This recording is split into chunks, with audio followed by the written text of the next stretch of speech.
Hello दोस्तों। हम chemistry का फाउंडेशन बैच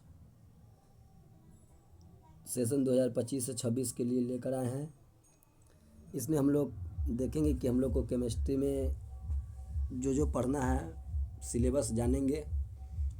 सिलेबस जानने से पहले मैं कुछ आपको बेसिक केमिस्ट्री पढ़ाएंगे। बेसिक केमिस्ट्री हम पढ़ाएंगे। बेसिक केमिस्ट्री बेसिक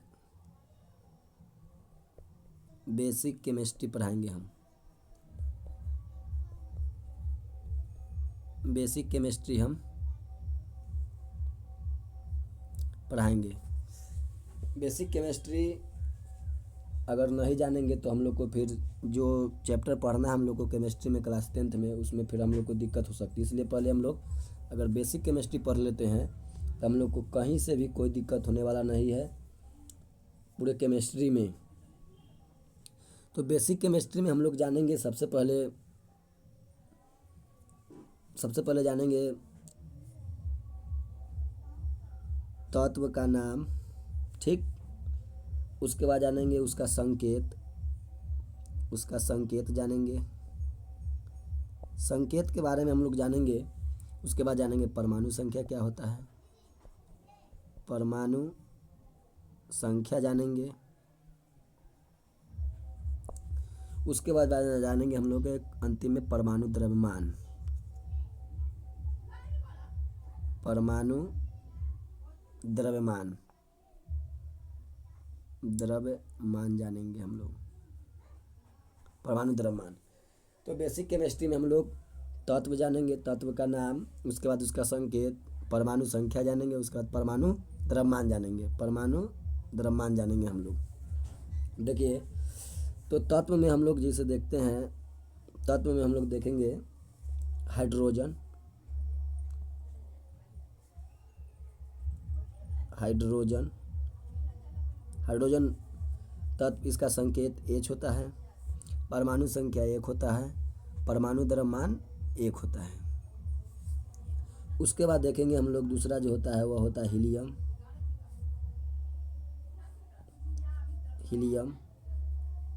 इसका संकेत होता है He। देखिए, एक चीज़ हम समझा देते हैं। अगर संकेत में अगर कोई अगर अकेले है तो केवल और केवल कैपिटल लेटर में लिखेंगे। कैपिटल लेटर में, जैसे हाइड्रोजन H, कार्बन को C लिखेंगे, ऑक्सीजन को O लिखेंगे कैपिटल लेटर में। लेकिन वही अगर संकेत में अगर 2 अक्षर रहेगा तो पहला वाला बड़ा बाद वाला छोटा लिखेंगे। पहला वाला बड़ा अक्षर बाद वाला छोटा, जैसे कि हीलियम में HE छोटा लिखेंगे। जैसे देखिए, उस तरह देखें सोडियम तो N बड़ा लिखेंगे, A छोटा लिखेंगे सोडियम में। जैसे देखिए, हम लोग को लिखना है नाइट्रोजन तो बड़ा N लिखेंगे, केवल N से नाइट्रोजन हो गया संकेत। उसी तरह कहेगा क्लोरीन तो C बड़ा L छोटा क्लोरीन का। देखिए, कोबाल्ट लिखना है C तो C बड़ा O छोटा लिखेंगे कोबाल्ट में C बड़ा O छोटा लिखेंगे। लेकिन यही अगर C भी बड़ा O भी अगर बड़ा लिख देते हैं तो यह हो जाएगा कार्बन मोनोऑक्साइड, जो कि एक तत्व नहीं, यह एक यौगिक हो जाएगा, याद रखना है। तो अगर संकेत में अगर 1 अक्षर है तो बड़ा ABCD लिखेंगे सिर्फ। अगर 2 अक्षर का संकेत रहेगा तो पहला वाला बड़ा लेटर लिखेंगे और बाद वाला छोटा अक्षर लिखेंगे। पहला वाला बड़ा, बाद वाला छोटा अक्षर। अगर स्पेशल अगर अकेले है तो उसमें सिर्फ बड़ा ही लेटर लिख देते हैं। हाइड्रोजन हो गया, कार्बन हो गया, ऑक्सीजन हो गया, नाइट्रोजन हो गया। लेकिन देखिए, एक क्लोरीन C बड़ा L छोटा। सोडियम में देखिए N बड़ा लिखेंगे, A छोटा लिखेंगे। देखिए, कोबाल्ट में हम लोग C बड़ा लिखे, O छोटा लिखे कोबाल्ट में। उस तरह C अगर C बड़ा O भी बड़ा, यदि कार्बन मोनोऑक्साइड हो जाएगा, कार्बन मोनोऑक्साइड जो कि यौगिक हो जाएगा। तो हम लोग को यह बात समझ में आ गया होगा कि हम लोग जब भी अगर एगो अगर संकेत अगर लिखेंगे तो बड़ा ABCD लिखेंगे, 2 अगर लिखेंगे तो पहला वाला बड़ा बाद वाला छोटा, जैसे हम बता दिए। अब देखिए, हम लोग जानते हैं आगे। थोड़ा सा पेन नहीं है लिखने के लिए, जिसके कारण दिक्कत होता है लिखने में। अब देखिए, तो हीलियम, इसका हम लोग देखेंगे तो परमाणु संख्या 2 होता है, परमाणु द्रव्यमान कितना होता है, 4 होता है। अब उसके बाद देखिए, हीलियम के बाद होता है लिथियम। देखिए, लिथियम Li, तो देखिए L बड़ा लिखेंगे, I छोटा लिखेंगे, लिथियम। परमाणु संख्या 3, परमाणु द्रव्यमान इसका होता है 7। उसी तरह लिखेंगे बेरिलियम। बेरिलियम। अब देखिए बेरिलियम में लिखेंगे बी बड़ा ई छोटा लिखेंगे। परमाणु संख्या बेरिलियम का 4 होता है, परमाणु द्रव्यमान जो होता है उसका 9 होता है। उसी तरह फिर आगे देखते हैं हम, देखिए आगे देखेंगे बोरॉन देखेंगे, बोरॉन देखेंगे तो इसका जो संकेत होता है वह बी होता है। देखिए एगो स्पेशल लिखे तो बड़ा ABCD लिखना है। उसके बाद में परमाणु संख्या देखेंगे 5 होता है, परमाणु द्रव्यमान 11 होता है। उसी तरह देखेंगे कार्बन का जो संकेत होता है सी। देखिए बड़ा ABCD लिखेंगे सी कार्बन। उसके बाद में परमाणु संख्या 6, परमाणु द्रव्यमान 12 होता है कार्बन का। उसके बाद में देखिए कार्बन के बाद देखेंगे नाइट्रोजन। देखिए नाइट्रोजन का देखेंगे संकेत N होता है। देखिए एगो स्पेशल लिखेंगे तो बड़ा ABCD लिखेंगे 7, परमाणु द्रव्यमान 14। उसी तरह देखिए ऑक्सीजन देखिए ऑक्सीजन ओ, परमाणु उसका जो संकेत होता है O 8 होता है परमाणु संख्या, परमाणु द्रव्यमान 16 होता है। उसी तरह देखिए ऑक्सीजन के बाद देखेंगे हम लोग फ्लोरीन F से लिखेंगे फ्लोरीन। इसका परमाणु संख्या जो होता है वह 9 होता है, फ्लोरीन का 9 होता है। और परमाणु द्रव्यमान की बात करें तो 19 होता है। देखिए परमाणु द्रव्यमान के बारे में हम आगे बात करेंगे, परमाणु संख्या के बारे में आगे बात करेंगे। देखिए परमाणु जो द्रव्यमान होता है ना वह लगभग दुगुना होता है या उससे एक ज़्यादा होता है। याद रखना है परमाणु द्रव्यमान जो होता है किसी भी तत्व का वह परमाणु संख्या से या तो दुगुना या तो उससे एक ज़्यादा होगा। याद रखना है। जैसे देखिए 7 का 14 होता है, 8 का 16, परमाणु 9 का देखिए 19, तो यहाँ दुगुना से ज़्यादा है। तो हम लोग याद करने के तौर पर हम लोग याद रख सकते हैं कि परमाणु संख्या का दुगुना होता है या तो किसी का एक ज़्यादा होता है। अब देखिए फ्लोरीन जान गए। उसके बाद हम लोग जानेंगे फ्लोरीन के आगे आता है नियॉन हम लोग देखेंगे नियॉन देखिए नियॉन में N ही होता है। देखिए N बड़ा लिखेंगे और E छोटा लिखेंगे नियॉन का। देखिए नियॉन 10 नंबर में, परमाणु संख्या देखेंगे तो 20। देखिए यह भी दुगुना है, यह भी क्या है दुगुना है। तो कहने का मतलब कि है कि लगभग में दुगुना होता है, बाकी कोई में एक ज़्यादा हो जाता है। आगे देखते हैं हम लोग। फिर नियॉन के बाद हम लोग जो आगे देखेंगे वह होगा हमारा नियॉन के बाद सोडियम हमारा होगा। देखिए सोडियम का जो हमारा संकेत होता है Na होता है Na। सोडियम का संकेत क्या होता है Na। तो N बड़ा लिखेंगे और A छोटा लिखेंगे सोडियम। अब देखिए परमाणु संख्या 11, परमाणु द्रव्यमान देखिए 11 दूना 22 होता है ना, तो 23 हो जाता है, एक ज़्यादा हो जाता है 23। अब देखिए उसी तरह जाएंगे मैग्नीशियम।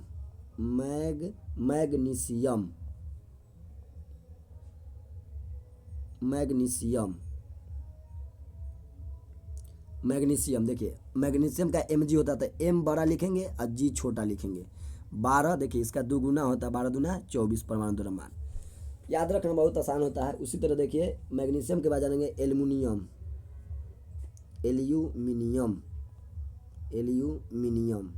देखिए एल्युमिनियम देखेंगे तो A बड़ा और L छोटा। देखिए 13।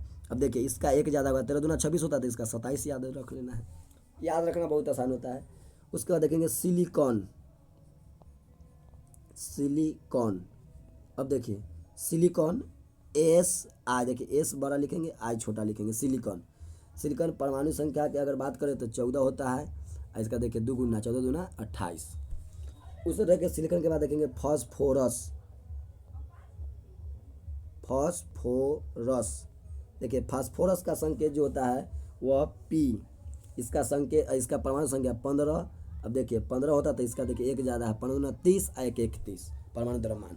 उससे देखिए फास्फोरस के बाद अगर देखेंगे हम लोग तो सल्फर को हम लोग दूसरा नाम गंधक भी जानते हैं। गंधक याद रखना है, सल्फर ना देखे गंधक भी आपसे एग्जाम में पूछ सकता है। गंधक इसका संकेत S होता है। परमाणु संख्या देखेंगे तो 16, परमाणु द्रव्यमान जो होता है वह 32। देखिए दुगुना है, तो याद रखना बहुत आसान होता है। सल्फर के बाद देखेंगे हम लोग, सल्फर के बाद अगर हम लोग देखते हैं तो क्लोरीन। देखिए इसका संकेत C और L। देखिए C बड़ा L छोटा। क्लोरीन 17 नंबर में होता है। इसका परमाणु द्रव्यमान 35.5 होता है, 35.5। उस तरह क्लोरीन के बाद देखेंगे आर्गन, आर्गन देखेंगे हम लोग। तो आर्गन जो होता है वह आर्गन का संकेत ए और आर छोटा लिखेंगे, पहला वाला बड़ा बाद वाला छोटा, अगर दो गो अक्षर संकेत रहेगा तो आर्गन 18 नंबर में। परमाणु द्रव्यमान की बात करें तो 40 होता है। उसी तरह आर्गन हो गया। उसी तरह पोटेशियम, पोटेशियम पोटेशियम का देखेंगे तो के हो जाएगा संकेत। परमाणु जो संख्या होता है वह 19 होता है, परमाणु द्रव्यमान कितना होता है 39 होता है। उसी तरह कैल्शियम, कैल्शियम देखेंगे हम लोग, कैल्शियम तो कैल्शियम में अगर हम लोग देखते हैं तो देखिए Ca होता है कैल्शियम का, C बड़ा ए छोटा लिखेंगे 20, परमाणु द्रव्यमान कितना होता है 40। हम लोग परमाणु द्रव्यमान इतना ही याद रखेंगे तो उससे काम चल जाएगा हम लोग को, लेकिन कम से कम परमाणु संख्या हम लोग को 30 तक याद होना चाहिए।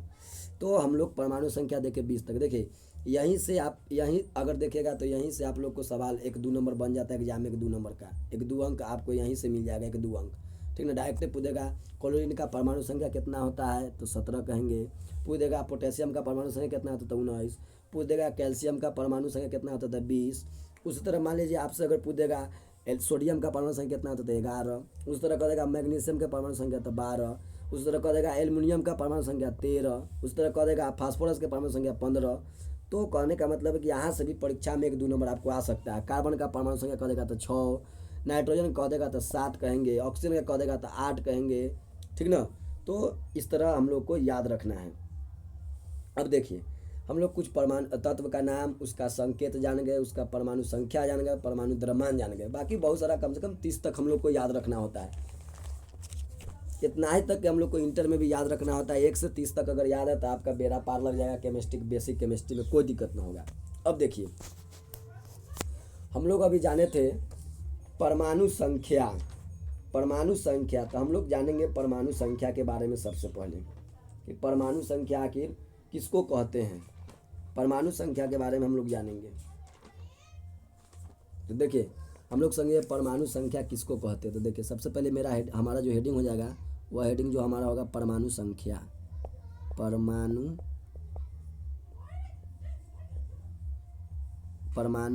संख्या। देखिए परमाणु संख्या इसी को इंग्लिश में हम लोग कहते हैं atomic number, atomic number, atomic number.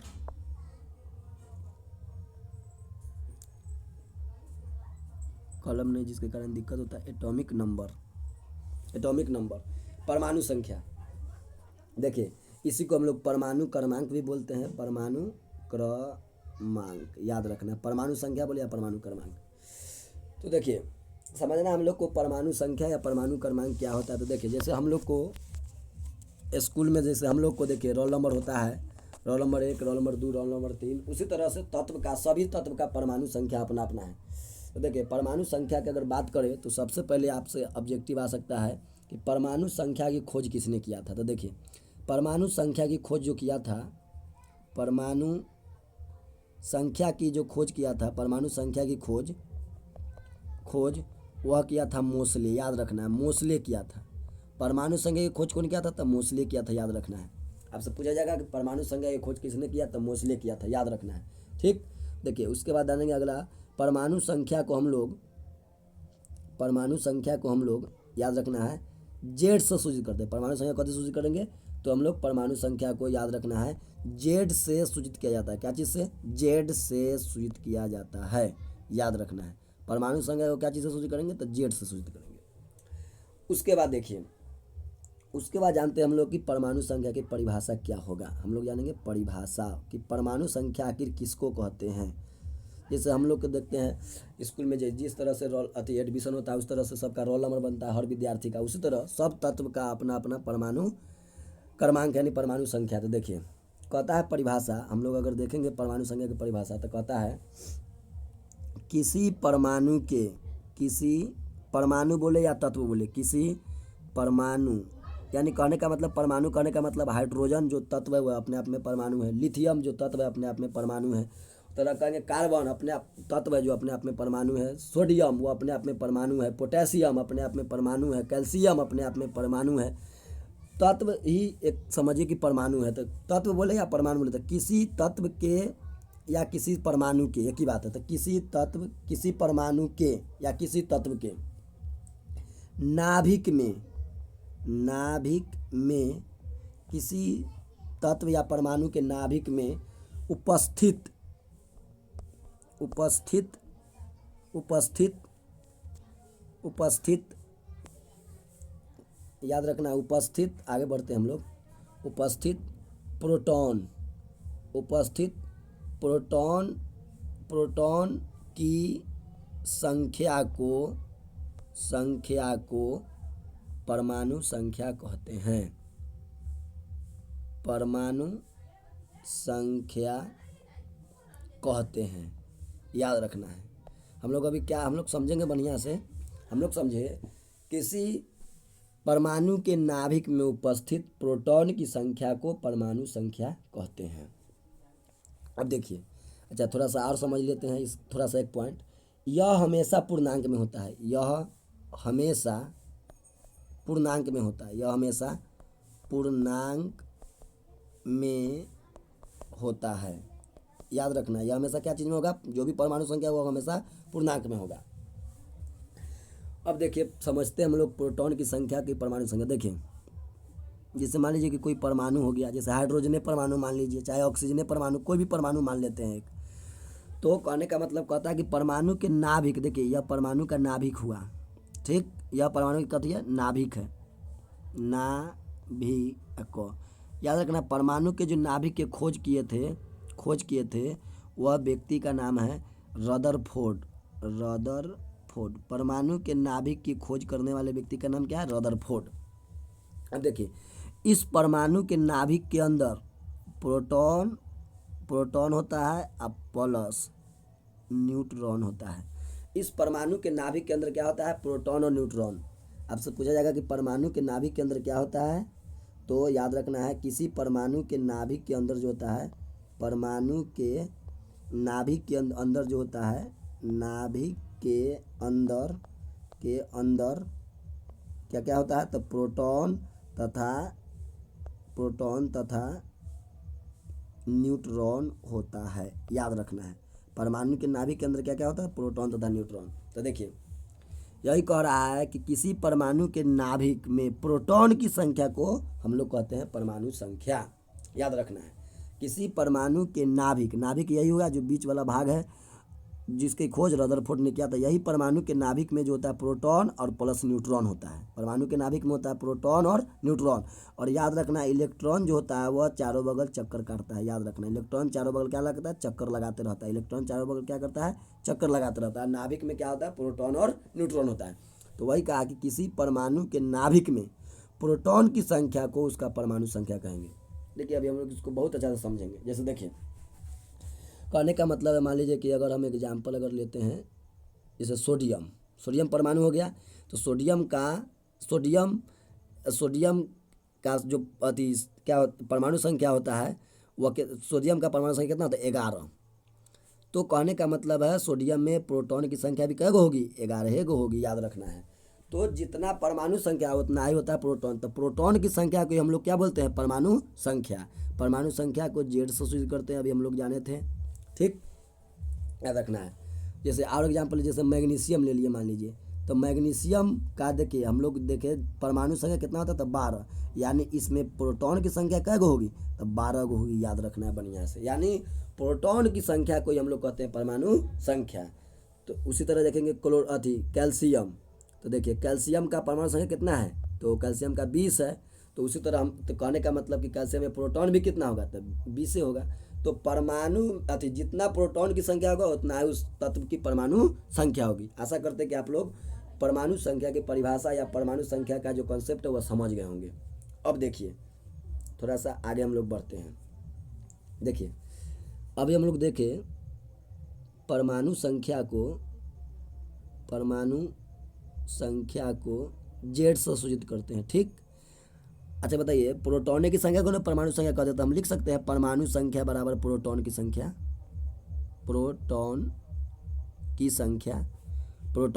जिसको हम लोग पी से सूचित करते हैं, ठीक।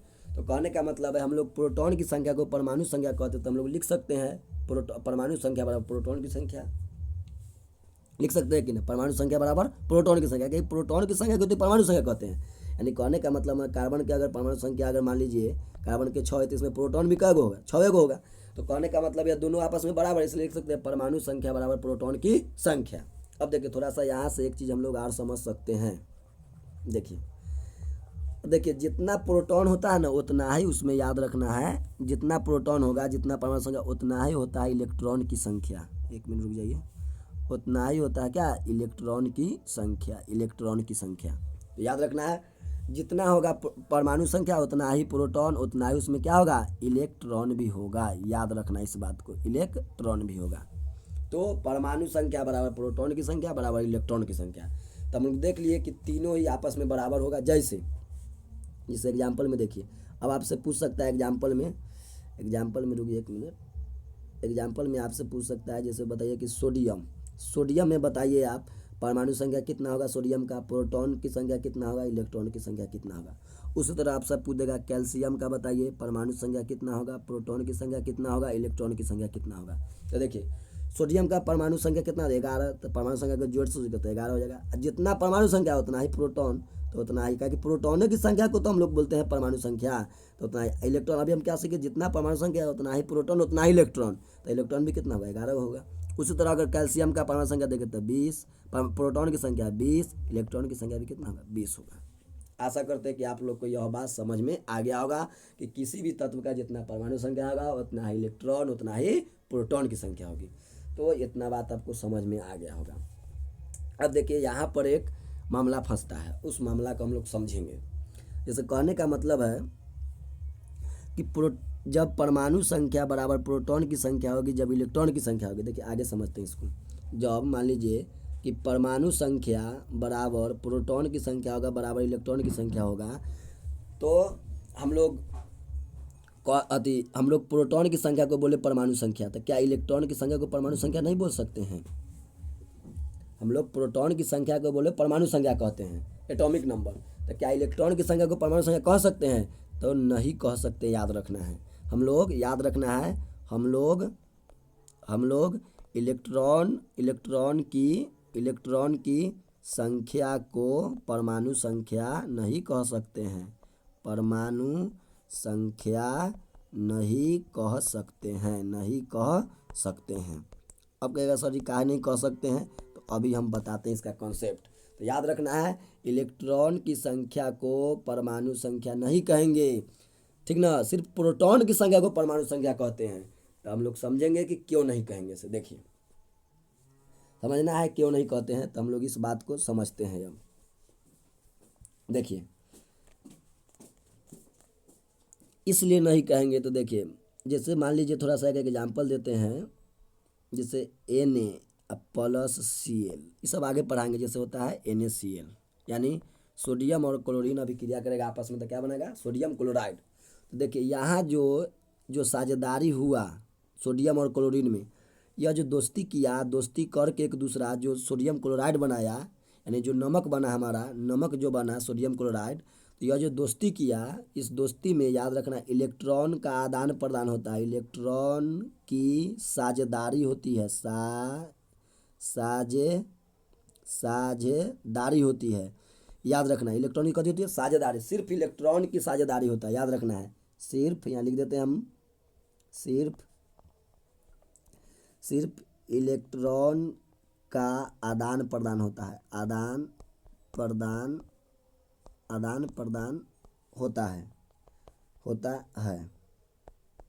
तो जब भी कोई तत्व, मान लीजिए जब कोई तत्व या परमाणु जो भी बोल सकते, जब कोई तत्व आपस में अभिक्रिया करती है। अभी हम लोग देखे थे Na+Cl और NaCl, जब कोई तत्व आपस में अभिक्रिया करती है तो इसमें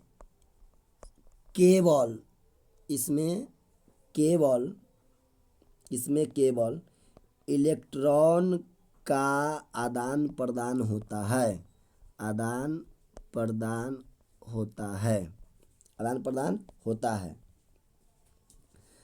आदान प्रदान होता है, जिससे जिससे इलेक्ट्रॉन का मान घटता बढ़ता रहता है, इसको हम आगे समझेंगे, घटता बढ़ता रहता है। इसलिए इलेक्ट्रॉन की संख्या को परमाणु संख्या नहीं कहेंगे।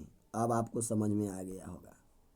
देखिए, हम लोग जानते हैं कि प्रोटॉन की संख्या को परमाणु संख्या कहते हैं, और हम लोग प्रोटॉन की संख्या को परमाणु संख्या कहते हैं। हम लोग ने यह भी जाना कि Z बराबर P बराबर E होता है।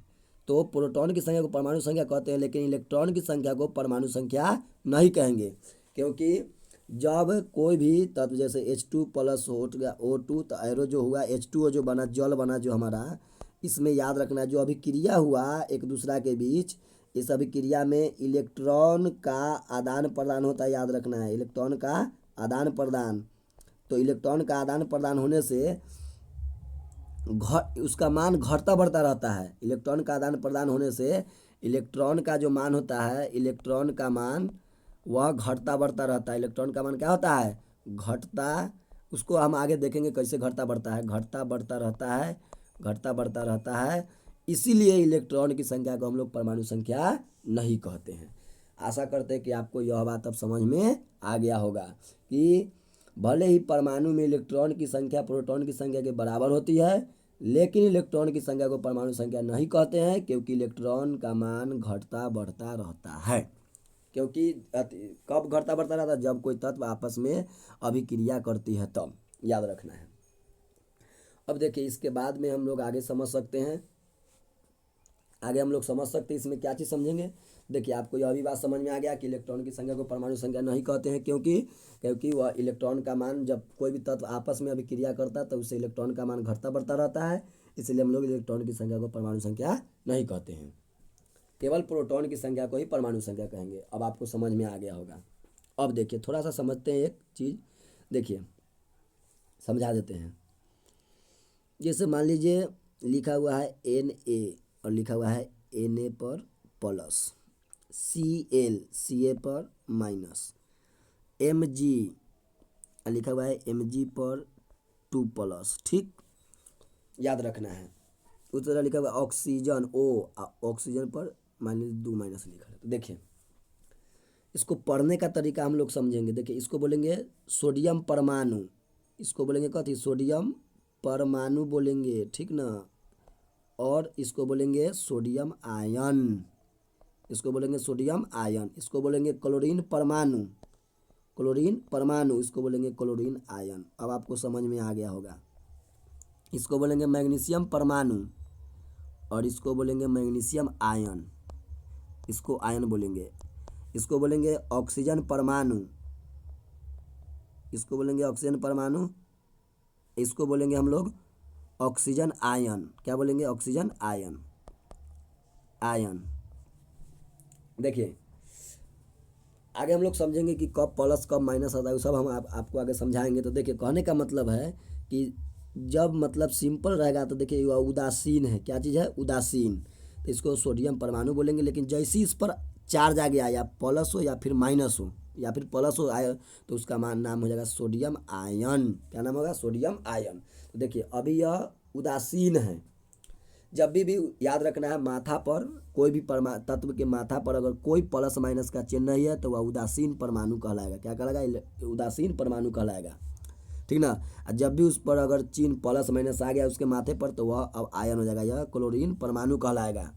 यह मैग्नीशियम परमाणु कहलाएगा, क्योंकि यह उदासीन है। इसके माथे पर अभी न प्लस का चिन्ह है न माइनस का चिन्ह है। लेकिन यह देखिए, यहाँ पर मैग्नीशियम के ऊपर 2 प्लस है, तो इसका कहने का मतलब इसका नाम मैग्नीशियम आयन हो जाएगा। अब इसको हम लोग उदासीन नहीं बोलेंगे। देखिए, अभी ऑक्सीजन उदासीन है तो इसलिए इसको ऑक्सीजन परमाणु बोलेंगे। लेकिन देखिए, जैसे इस पर 2 माइनस हो गया तो इसका नाम हो गया ऑक्सीजन आयन। याद रखना है। तो कहने का मतलब है अगर सिंपल बात लिख रहा है, जैसे कि अगर Ca लिख रहा है समझ आएगा कि अभी उदासीन है, लेकिन जैसे अगर Ca पर 2 पल है तो समझ आए कि अब इसका यह उदासीन नहीं, यह आयन बन गया। अब तो यह देखिए यह कैल्शियम हो गया, कैल्शियम आयन हो गया। आशा करते कि यह बात आपको समझ में आ गया होगा कि कब बोलेंगे सोडियम परमाणु, कब बोलेंगे सोडियम आयन, कब बोलेंगे ऑक्सीजन परमाणु, कब बोलेंगे ऑक्सीजन आयन। तो याद रखना है, जब कोई प्लस माइनस का चिन्ह रहेगा माथा पर तो वह उदासीन परमाणु होगा। जैसे उस पर प्लस माइनस आ जाए तो वह आयन हो जाएगा, वह अति उदासीन परमाणु नहीं होगा। तो हम लोग कुछ थोड़ा सा आगे इससे देखते हैं।